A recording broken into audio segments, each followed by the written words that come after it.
All right, welcome Meredith, and thank you for letting me film this for the group. I'm so excited.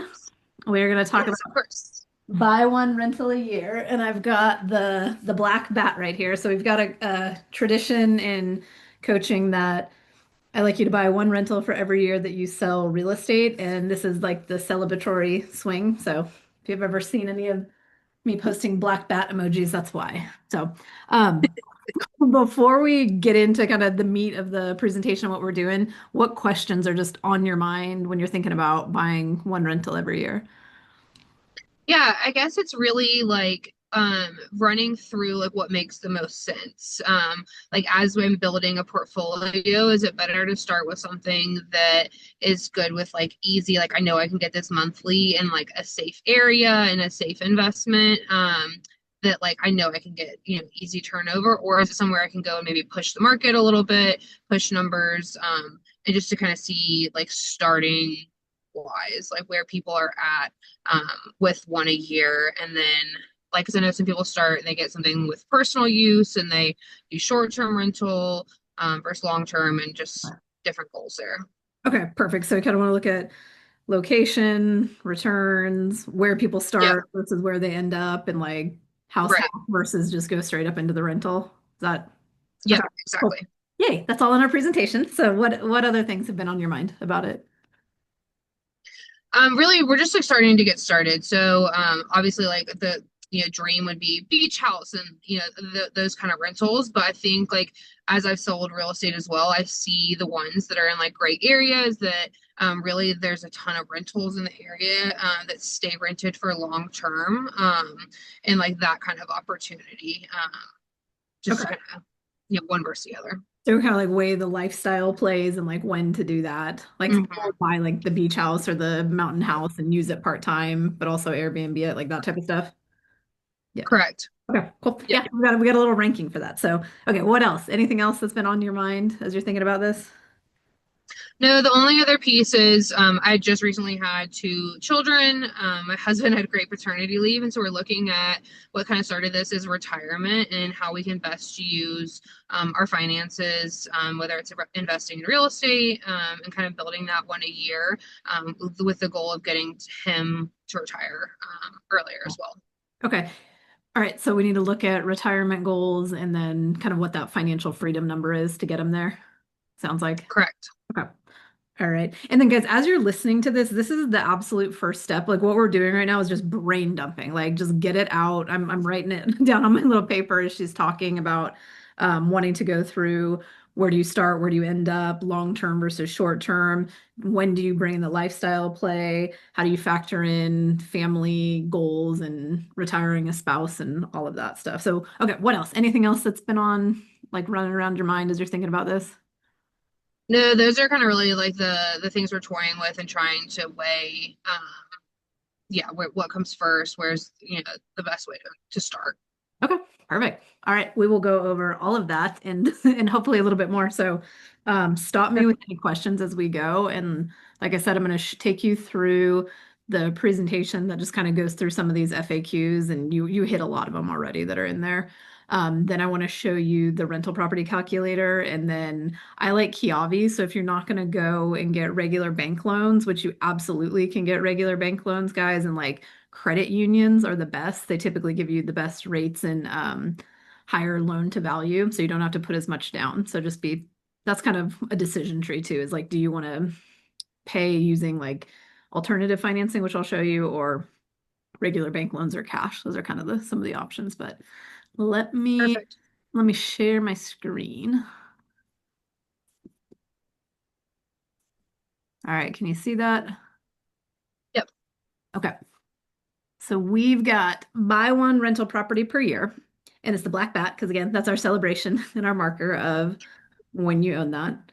So before we begin, I just want to kind of go like buying a rental property, it's an easy concept, right? Like conceptually, it's like you buy a property, you put a tenant in it, you collect rent. Great. You hold it for as much long as you can. But it's like what stops people from it? Part of it's all these FAQs, right? And then it's waiting for the perfect deal. And we all know in real estate, the perfect deal doesn't exist. So we have to find the best one.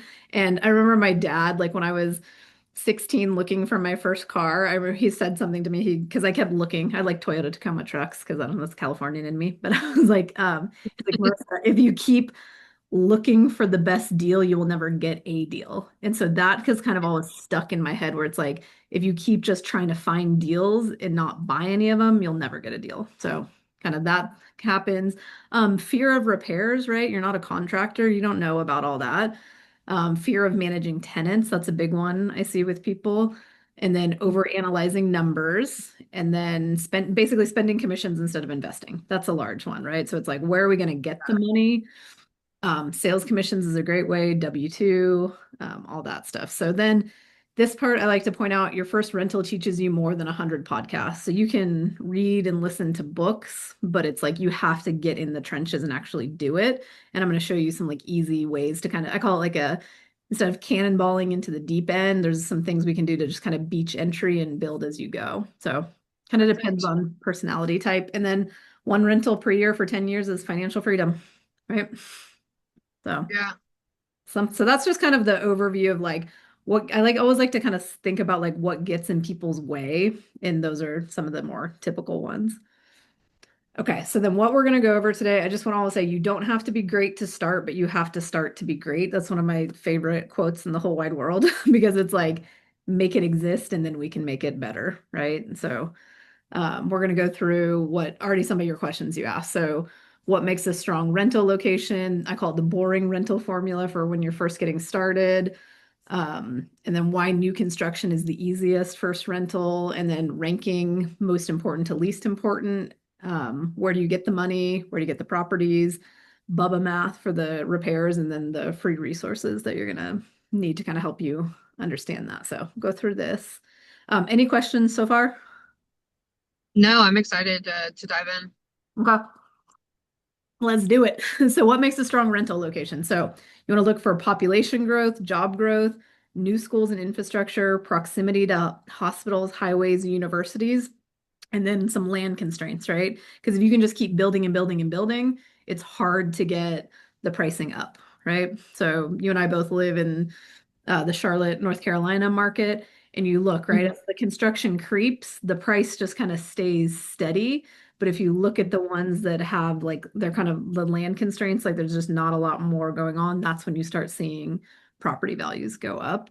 So just kind of think to yourself, like location wise, I have a rule that I don't buy rentals unless it's a place that I would personally live because that helps me Okay. underwrite all of these things without like going into super analysis paralysis, if that makes sense. So it's like you Yeah. think like, would I feel good living here with my kids?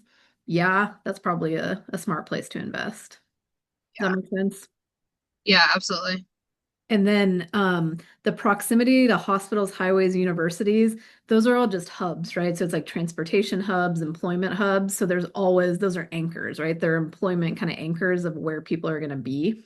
So always Okay. smart to buy around those kind of things. So any questions on location? And then some people will, like, if we get to the slide and we go through cash flow, depreciation, appreciation, and lifestyle, if you're like, I just want all cash flow, most of the time, guys, you're going to be buying in like let's call it lower price neighborhoods with like a little more kind of issues going on there with tenants. Yeah. So you kind of have to make the call on do you buy class A properties, let's call them, and you're an appreciation person, B where you're kind of a little bit of cash flow and appreciation, or do you want just like C properties where you're like, I don't care, I just want cash flow, right? Yeah. Yeah. That's but my personal preference is I like to buy my rentals where I would personally live because that typically means that it's in a solid location that's going to grow, right? Yeah. Not Yeah, dangerous. especially for like retirement goals, that makes sense. Hmm. So like I love a brick ranch in South Charlotte. That's like Yeah. around 400,000. Like that's probably one of my favorites. Yeah. Um, okay. So then boring rentals, right? So this is just kind of the formula that we're doing. So you're going to buy in a growing area, buy new or lightly lived in, because the other thing too, it's like doing major renovations when you first start. That's kind of the choice to be a flipper, right? So like flipping Yeah. that is an advanced one. So like once you know how to do this, you could buy properties that need a lot of rehab because then you can run the Burr model, which is like essentially a flip, but instead of selling it, you end up renting it and then refining into a long term. So Okay. that's possible, but again, like that's the cannonball thing, and I'm like I would rather Yeah.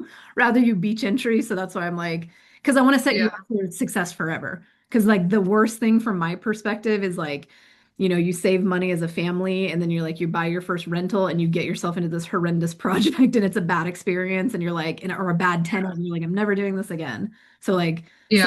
in the beginning is to ensure longevity because that's the whole point of this model is longevity. So new or lightly lived in, Okay. renting to stable tenants, raising the rent slowly, and then you're going to refinance or repeat every 12 to 24 months. And just this is critical to me. This should feel boring.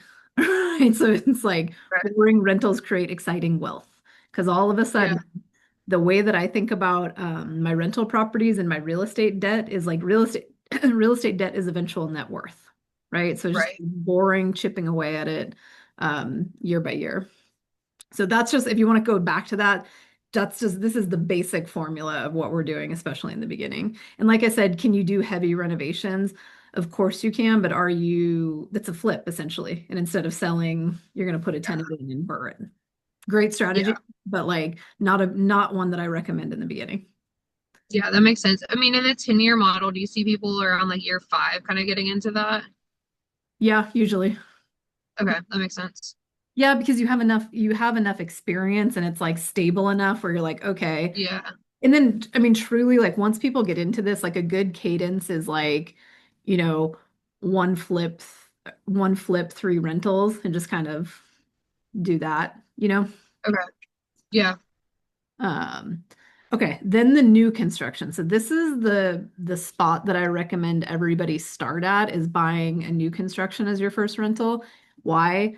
Lower maintenance in the first 5 to 10 years. So it's like you're not going to have a roof to replace for at least 20 years. You think about HVAC, plumbing, electrical, water heaters, like it's just removing the cognitive load, right? So it's like the Yeah. decision fatigue and the cognitive load. I'm like, let's just get that out of the equation to get you started, right? Yeah. Uh, Yeah. then we've got the builder warranties for the unexpected costs, easier to estimate repairs and expenses because it's new. The repair Yeah. are zero, maybe some blinds and a refrigerator. Um, Often more attractive to long-term tenants. So similar to new cars, new homes rent at a premium because they're brand new, right? So people like to move into those. They're energy efficient, so you get lower utility complaints. So tenants don't like it if like all of a sudden um, the gas bill is like $300 a month. That just doesn't Yeah. happen in new construction because it's insulated. And again, that's just a hedge, right? Because you want to kind of set it and forget it with rental properties. So it's like the less calls and complaints you get about stuff, the better. And we'll talk about do you want to hire a property manager or not? You got to decide Yeah. that. Um, and then they're easier to finance and get appraised, right? And so the goal is your first rental should be boring, predictable, and easy to manage. So that's Okay. the recommendation why to do a new construction on your first one. So questions on why I say that. No, it makes a lot of sense. And like if you use what you were talking about, like new schools, new hospitals, like there's a lot of new construction going on in those areas anyway. Yep. Um, like if I think about the suburbs around the Charlotte metro area. So yeah, no, it makes sense. And there's a lot of good price points to come in out with new construction plus incentives too. Yeah, So exactly. And we're super lucky because it's just in our market, there's so much new construction. So that's why I'm like, take advantage of that. Something else, yeah, like, and you know this from sales, but like the way you get the deals on new construction is like be phase one. Like you want to be like phase one, first couple homes bought, because then you're riding up the builder pricing yeah, or the alter. So it's like you want to be at the beginning or the end. So like get in the beginning, phase one, write it up, or you can do at the very end when they're closing out the subdivision and they just need their salespeople out of there in the marketing. You can usually get deals then too. So yeah, that makes sense. and then you can also do these are harder to find, but there's things called builder lease backs. So like how they have the model home. you can go in and buy Mhm. the model and then lease it back to the builder, which is pretty cool while they're in there selling. Oh, And I know you have contacts, so that's just something where you'd want to call around and be like, hey, do you guys offer builder lease backs? And just see what they, yeah, because then that's so easy to get financed also, because you're like, oh, yeah, the builder's the tenant, property's done. So um yeah. that makes sense. No, absolutely. That's really smart. Okay, cool. All right. Now, this is what you brought up with the like, when do you buy? I don't know, remember if you said beach or mountains. Yeah, I mean, we're just like either one. We're looking at vacation that like you can possibly use yourself or like get somebody in longer term and then you get in it years down the line. Like what really kind of makes sense there. Yeah. So, okay. So this is the first, and this will change throughout the years as you do rentals. So it's like right now, when you look at this list, number one, do you know what all four are? So it's like cash flow is replacing income, Mhm. depreciation is like getting your taxable income down, appreciation is like writing the the bumps in the value of the property, and then lifestyle is what you're talking about, where it's like you want a property that you can go use with your family. They're kind of more like trophy properties that you would um, do like some short-term, mid-term renting when you're not living there or we're not using it, excuse me. Yeah. So, Yeah, I mean, I think like ideally, obviously, like I think for us it would be something lifestyle that could be appreciation now, lifestyle later, would be kind of goal. But like, I mean, listening to this too, I'm not even sure if that makes sense for the first couple of years anyway. Um, you know, yeah, and then okay, so do you have like between you and your husband, do you guys have a lot of like active income that you want to get that tax bill down on? yes, So that would be depreciation, right? Because like yeah, there's some cool things that you can do because you're a real estate professional. They're called cost segregation studies. So it basically like increases. So if you, like, let's just say like if you did it the normal way, you could deduct like 10,000. If you do cost segregation, it's more like 50,000 in the first year. wow, And there's some like obviously I'm not a CPA, consult your CPA, all of that. But just write that one down, like cost segregation studies. The other thing on the lifestyle ones, if you do it's called material participation. So if you manage it yourself, you can, like your husband could offset is he W-2? I don't know that. hmm, Yeah, so he could offset some of that. So there's some pretty cool tax treatment stuff you can do with that. okay, That's just but so like if you have a giant tax bill, like depreciation is important. If you've already have like your income, you're fine on income, then appreciation might be more important. If you're wanting to replace income, cash flow. So like kind of knowing where you're at today, like what's the number one important off this list? appreciation, I would say, like of all the four, Okay. And then number two, um, depreciation, weirdly enough, and then lifestyle, and then cash flow. yeah, Okay. Yep. No, I don't think this is weird at all. Because they, real estate agents in particular assume it's cash flow. And I'm like, that is not always the case with people. Like yeah, for no, like me, I'm like depreciation, appreciation, cash flow, and then lifestyle. I'm like, I'll go to my friends' properties or rent them if I feel like it. So yeah, that's just me, right? And I bring this up because it's like, you'll have your order, I'll have my order, and it changes, right? So like when I first started, cash flow was the number one. So yeah, just anyway, this is an important thing to like sit and think. So like, okay, so Meredith, you've got appreciation, depreciation, lifestyle, cash flow. So like location is going to be critical for appreciation. yeah.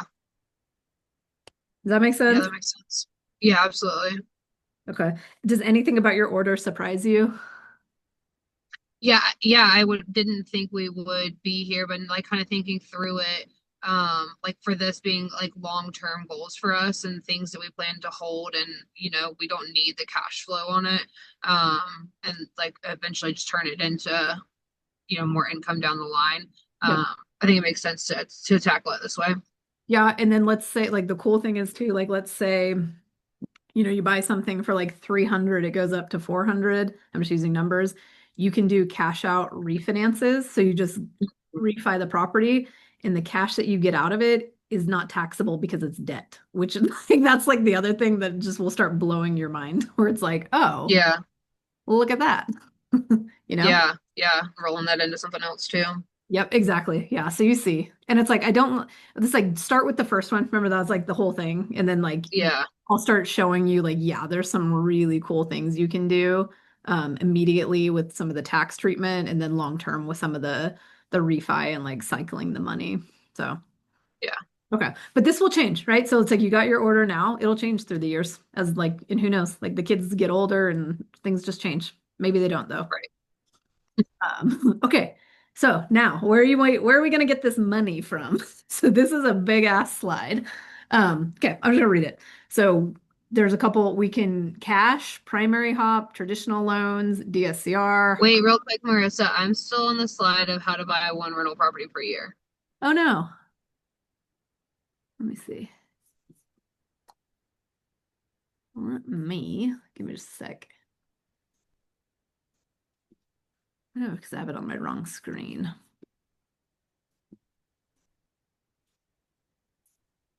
I'm wondering if it's because I put it in slideshow mode. It makes it go away.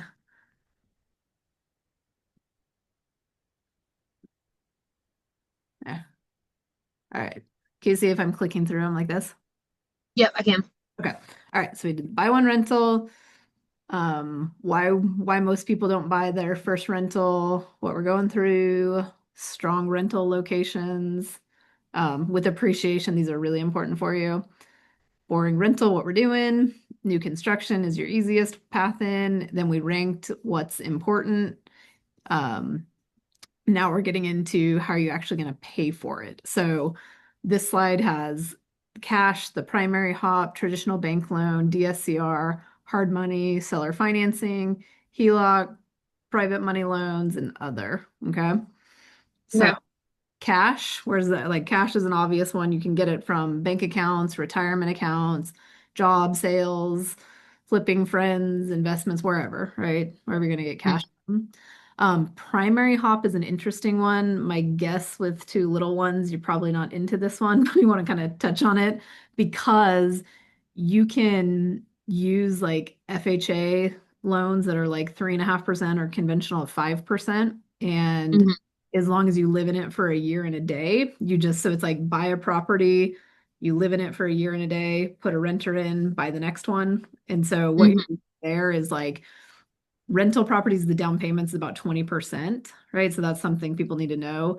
If you primary hop, you can use just regular purchase mortgages, and those are 3.5 to 5%, you know? So, Nice, yeah. but I think the ship has sailed on that one for you, at least. Yeah. But For I now. have to bring that up. Yeah, that one's not for you. But I wish somebody would have strongly encouraged me to do that when I was in my 20s and early 30s, Same. even, but oh well, off. That's for somebody else. Well, oops. Okay. Then we've got traditional bank loans. So that's like you go to Bank of America, you go to Wells Fargo, you go to even like the credit unions is really what I would recommend. You do Hmm. a traditional loan. So like if you are going to do new construction, I would just go to a regular bank and just get the best possible loan that you can. Yeah. The thing with that is you cap out at how many loans they'll give you on properties. So at some point, you either have to, like, you're forced to get into some of this, like DSCR and alternative financing, or you Mhm. just go get a portfolio loan. So it's like once you have like four properties, you could get a loan against, like, one loan against all four, and then Okay. ways around it. But that's something well into the future. Yeah. DSCRs are really interesting. They stand for debt service coverage ratio. And so when I show you like the Kiavi loan calculator and stuff, that's what those are. And basically all Okay. you need is a property, a down payment, and then a tenant that pays the rent and like 680 credits or 660 credit score. So Hmm. like they're not pulling tax returns, they're not pulling bank statements or any of that. It's actually pretty crazy. So people, that's Yeah, the that's same way on rough. the fix and flips, like 660 credit or better. You got the money for the down payment plus the carry cost, and off you go. Like it is really that simple. And so like I think you saw like Alicia just did her first flip, and she's like, Marissa, I didn't believe you how easy this Yeah. getting that money was. And I was like, well, you think about it, like, as long as your credit's okay-ish, right? They give you they give you the money, but you've also put a down payment. So if they have to take that property back, oh well, right? So it's like Right, the hard money lender sets themselves up. They're going to win or win, and then you are going to win or lose, right? So right. it makes sense once you dig into it. Seller financing, that's like you could go in. So like the seller would have to own the property cash, and you could go in and say, I could actually see you pulling this off with the way that you sell is like, hey, hey, old man seller, I'm so nice, and look at me and my cute family. I mean, like let me buy this from you. Yeah, Like yeah, just there, the seller becomes the bank, and then you just usually can get away with a lesser down payment in that scenario, and then you yeah. just make payments to them. Okay. HELOC, so if you've got like a primary home that has equity in it, you can get a home equity line of credit and use that to buy your rentals. Private money loans, you can do those. And then I don't like any of the other ones I just put on there. I don't actually really like any of those, so we're not going to talk about those. I'm like, people are like, what a credit card? I'm like, are you insane? That is wild. But I mean, I have the internet too, and I've watched some of this stuff, and I'm like, oh my God. I'm like, no, how about you get a job or learn sales, collect some money, and then go do it that way. Yeah. So, okay, this is the biggest slide of the whole thing. So like, what are you thinking when you see all this? Yeah, I mean, this is definitely something my husband works in finance, Hmm. so like at the bank. So this is something we have like talked pretty extensively about. I think that like there's a couple levers. I mean, the like ideal if we could like get into something funny enough that you said that would be a seller financing type situation, or something that like you know, we can just kind of get creative there. We've done that with like hoarders. That's how we got my like our primary house now. Yeah. So that's kind of something I want to start like kind of looking into. But again, it's like, you know, those are kind of a dime a dozen thing. And then like kind of borrowing, what was the other one? It would like honestly, I'm kind of curious because we have a good relationship with our credit union. I do just like for shits and giggles want to look into that too, and just kind of see like what that would offer as well. Yeah, and so that okay, so cool. So it's like the ones that piqued your attention are seller financing and credit union traditional loans, right? Correct. Yeah. Yeah, so awesome. So seller finance deals, they happen. Are they predictable? No. So it's kind of one of those things like as you stumble upon them, definitely buy them and then have another. Yeah. So it's like you always kind of you want to set yourself up for success. So it's like definitely consult with the credit union. They don't have to, they can just run numbers for you. And then Right. I know like state employees credit union in our market, they're offering 10% down investment deals, but you have to have you or somebody in your family or your husband have to be a state employee. Like, is anybody like a teacher?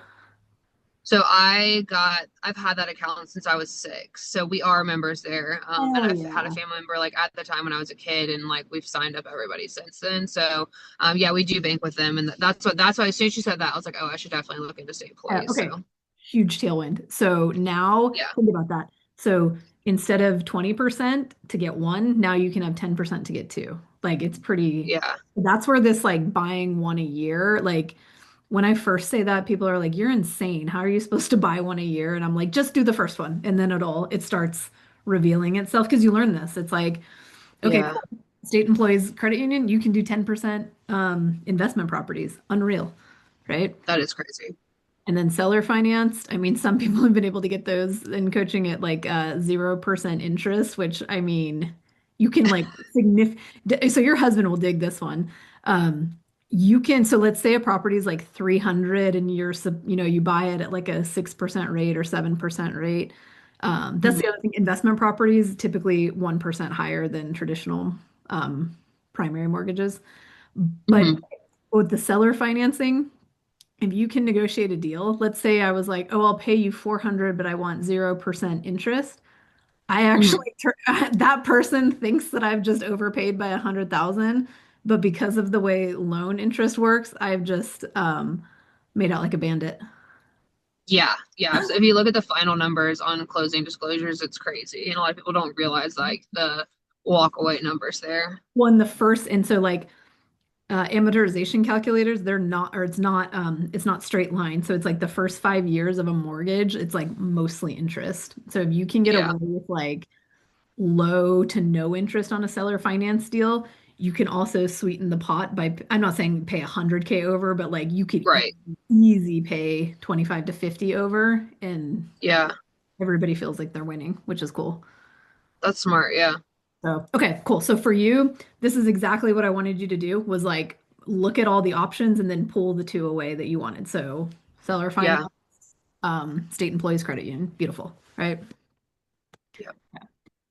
Then it's like this one is for us as real estate agents, this is kind of self-explanatory, but like where do you actually get the properties? So MLS, off market, wholesalers, foreclosures. Um, like I said in the beginning, I prefer like just straight up go find a good new construction in a growing area and just get yourself a win, right? Yeah, Understand yeah, the process, like understand the loan process, understand are you going to put it in an LLC? Are you not? Are you going to self-manage? Are you going to hire a property manager? So it's like just solve some of that on your first ones and like yeah, get like a good base hit on it.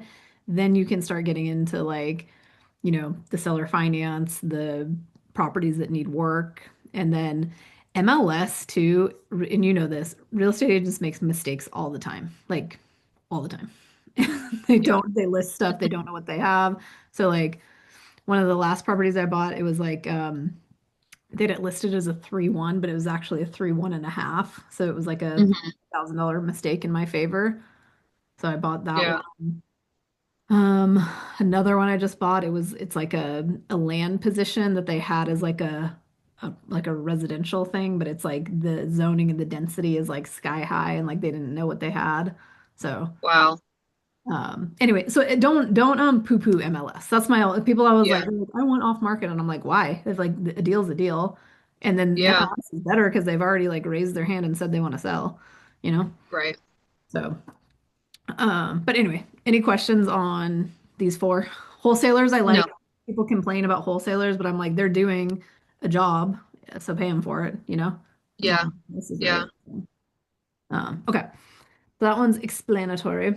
Okay, then let's say you see something. I just like to give you guys like quick math that you don't like need to think too hard about.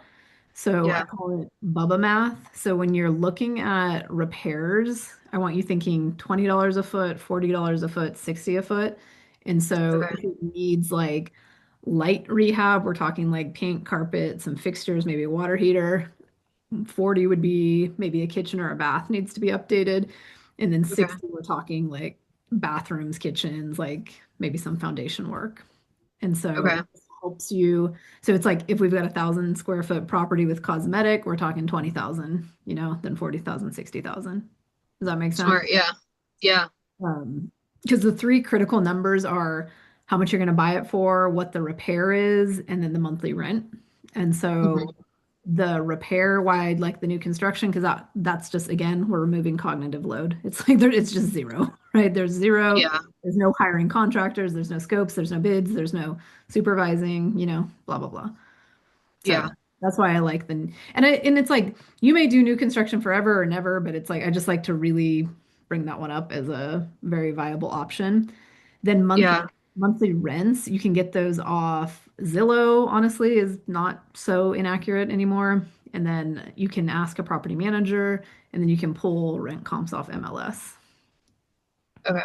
So you need those. So you need how much you're gonna buy it for, what the repair cost is in monthly rent. And then if we've got repairs, that's an easy way to estimate it. And then the Yeah. cash flow one, so it's called the 1% rule. So if you bought a property plus repairs and that was 300,000, it would need to rent for 3,000 a month to cash flow, like fully cash flow. And Yep. so is that possible in our market? No. I'll just be straight up. Like, don't go. Like, you can find Yeah. it occasionally. Multifamily, it's a little bit easier, but that's again like Yeah. a further down the road thing. Yeah. Um, so that's just a quick and so it's like you buy something for 200,000, got to rent for 2,000. So, and Yeah. I'll show you like a more in-depth calculator, but I just like to give you like quick things to think about. And then here's the other one. So I call it the dollar to headache ratio. So are you a long-term, mid-term, short-term, or a co-living person? So like when you think about owning rentals, like which of those four appeals to you to have? This is like that's what I was kind of talking about with like what we were going like lifestyle, like going through all of those. I've done property management for clients before. And I know like obviously the turnover and what you're like doing, it can be a headache when you're trying to find a tenant. So like ideally I would love a long-term tenant and getting someone in and then just like, collect a check, let me know if you need anything kind of thing. But like if it's so easy to set it and forget it with a property manager and that's paying for itself in like a different like higher end location that's not where we're at and the numbers work out, like that's something that we're open to as well. But like I don't think again after like kind of what we were talking about that makes sense for at least the first couple years if we're buying one a year. Yeah, and so for me, like I mean, I've I've tried I will never do co-living. I'm like, that's just insane. Like there's people that do great at Yeah. it, but I'm like, no. Short term is a hospitality job. I'm like, I already have a job. I don't need another one. Um, Yeah. Midterms, all right. I don't like I am team long term because to me, I'm like, I shouldn't have to deal with this day to day. I should just look at my Yeah. statement once a month and maybe do a walkthrough when the tenants move out, but I'm like, that's it. So, Yeah. some people love midterm, short-term co-living, so I don't want to discourage any of that. It's just you have to know where you're at, right? Like life, busyness, kids, all Yeah. obligations, you know? Yeah, no, I think for short term or midterm to make sense, it would need like it is a full-time job and I do know that. So it would need a property manager and that is obviously the additional cost as well. Yeah. So, and it just that's I would just the other thing too, if you hire property management on long term, it's typically about 10%. Short term is going to be 20 to 25, plus you have furnishing, plus you have utilities. So it's like Yeah. the time you net it all out, I'm like, unless you are like A plus at doing short and midterm rentals, like you are so much better off just long term. So that Yeah. is that's my absolute biased opinion. And I think you know my personality well enough to know that I don't belong doing short term, midterm. Hi. Yeah, no, that's funny. But does that help? Because I know that was kind of one of your questions. Yeah, no, definitely it makes a lot of sense. Yeah. And then when maybe when you get to the lifestyle play, that's when you want to start considering short term when you're thinking beach, Yeah. mountain stuff. Beach, not beach, beach or mountain. Yeah. Okay. And then last slide before we like start clicking around on some stuff. So these are the resources I recommend you have. This is a free calculator online. We'll just run a property through it just for example purposes. Rental property calculator. Kiavi is like for the fix and flip and the DSCR loans. Highly recommend that. And then Bigger Pockets if you're not already listening to their podcasts and stuff, because it gives you ideas and helps you see what's possible. And it's almost like they do some such wild stuff that it's like, oh, buying one long-term rental property that's like in a great area, like Yeah. really not that challenging. Like, so that's kind of Yeah. what I like. It kind of expands your mind. So it's like, I want this buy one rental strategy to be like the stupidest, simplest thing you do, right? Like it's just Yeah. like on time every time, right? Yeah. Okay. Yeah. So let me show you. So like this rental property calculator. So once you have a deal, so like your next step is like talk to the credit union, start looking for like seller finance deals, and then and then you find a deal, right? And so give me some like, do you have any subdivisions that you're thinking of? Like purchase price we No, could, I have exactly in my head where I yeah, want tell to me. Okay. target. What There in the Locust area, there's like a new like hospital like building of like Locust, Albemarle, that area. Um, and I actually have like people I know that are interested in long-term rentals anyway, so it would nice. be kind of a shoe-in.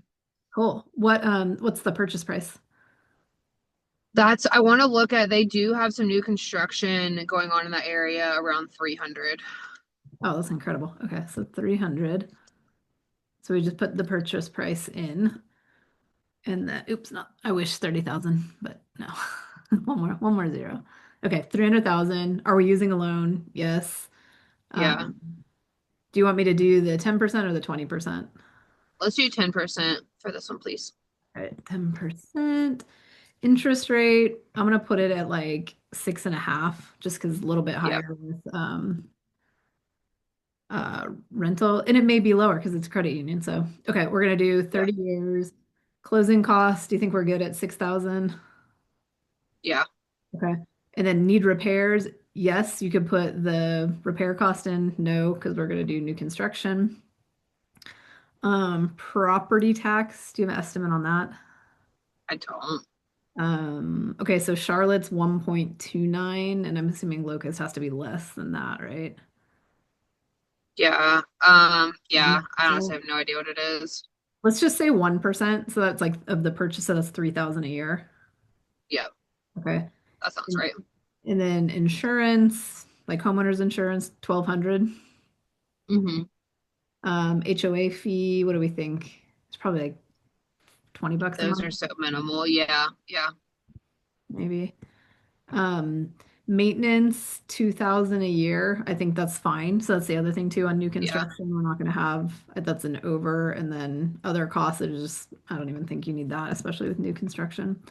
Something I want to point out with insurance. So you want to have it's for like safety, you want to have a three-tier structure. So you want the tenant to have their own renter policy and then name you, Mm-hmm. this is important, name you as additional insured because if something happens, it has to go through that policy before it can get to your homeowner's policy. And then the third level I want you to have is an umbrella over everything, and you may already have that.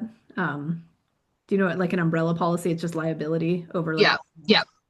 so that's always what, so like tenant has their policy, their tenant rental policy, naming you as additional insured, then the regular old homeowner policy, then I want you to have Mm-hmm. a liability umbrella because it would have to, then Okay. you have to go, do you see what I mean? Like you want to protect Yeah. yourself. So it would have to, before, I don't even know what the hell would have to happen for it to go through all three of those, like God forbid, right? Yeah. Yeah. And then the LLC and yeah. Yeah. Yep. Okay. Monthly rent, like what do we think that would rent for? And you can just estimate. Probably 2,500. Nice.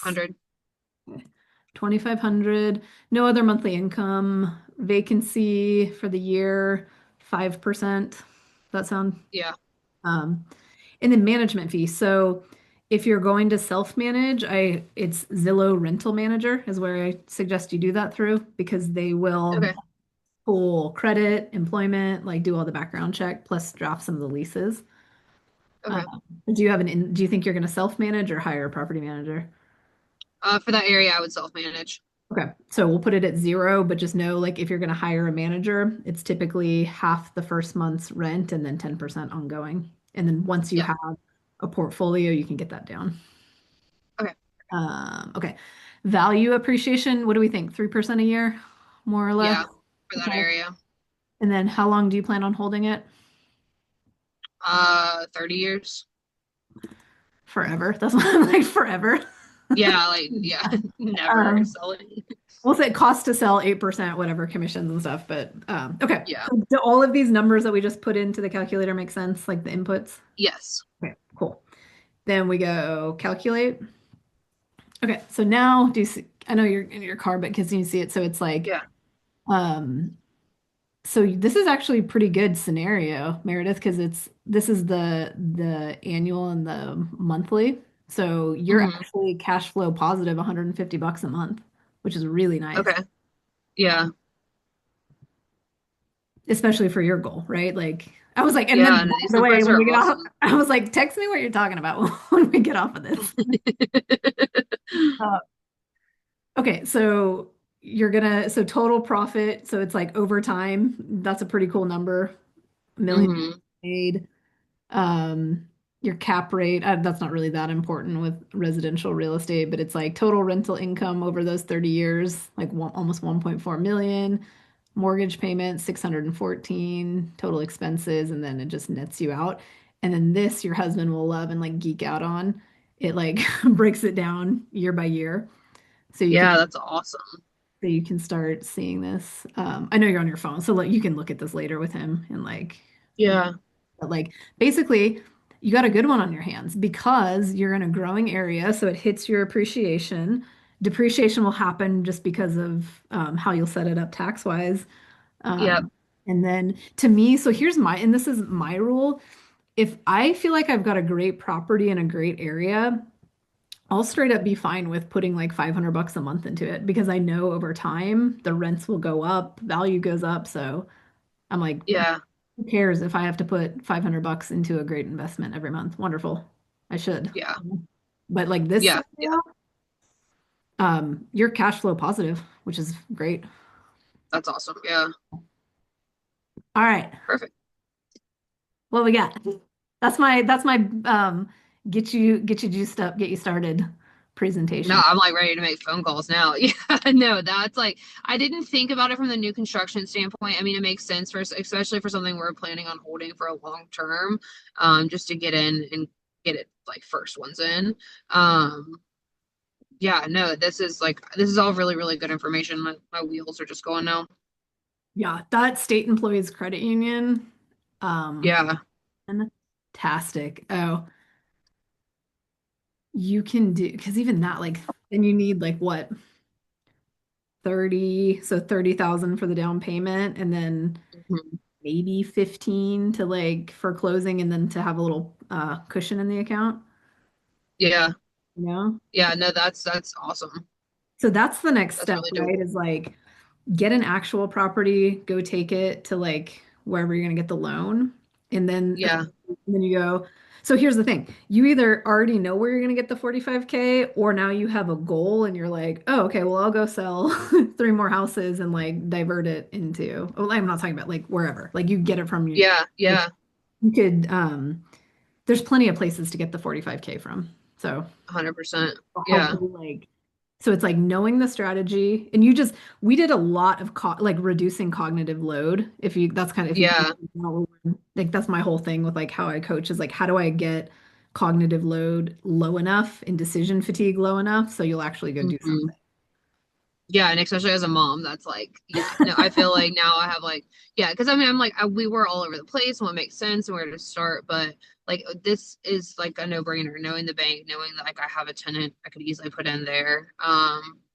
Yeah, no, I'm excited for this. Yeah, and then let me show you so Zillow Rental Manager, um you just create an account here, let me show you.